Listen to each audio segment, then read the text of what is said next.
ఇది ఒక DC battery 12 volts 10.2 ampere hour battery. ఇది పాజిటివ్ టెర్మినల్, ఇది నెగిటివ్ టెర్మినల్. నేను ఒక ట్రాన్స్ఫార్మర్ తయారు చేశాను. ఇది ఒక స్టెప్ డౌన్ ట్రాన్స్ఫార్మర్.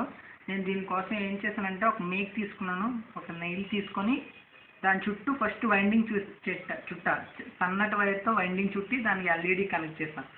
ఇది వేరు, ఇది వేరు. నాకు ఇది దీంట్లో సెకండరీగా యాక్ట్ చేస్తుంది. దాని చుట్టి దాని మీద టేప్ వేసా. ఇదిగోండి కనిపిస్తుందా, ఇదే టేప్. ఈ టేప్ వేసి దానిపైన ఇంకొక వైండింగ్ చుట్టా.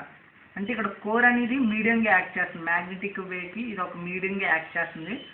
దీని మధ్యలో నుంచి ఈ నెయిల్ అనేది ఉంది. సెకండరీకి నుంచి నేను LED కనెక్ట్ చేశాను. మీరు గమనించే ఉంటారు, అది సన్నటి వైండింగ్తో చేశాను, లో క్వాలిటీ దాంతో చేశాను. పైనుంచి ఒక థిన్ దాంతో ప్రైమరీ నేను డిసైడ్ చేశాను.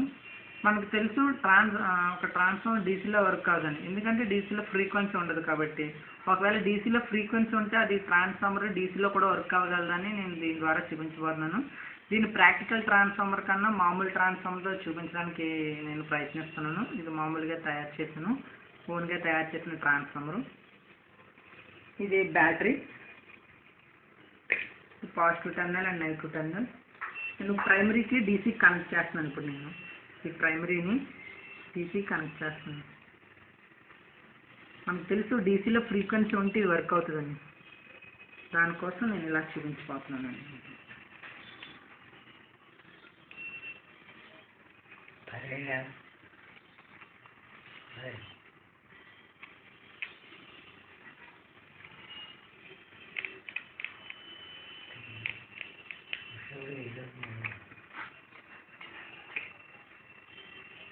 Once you can observe that.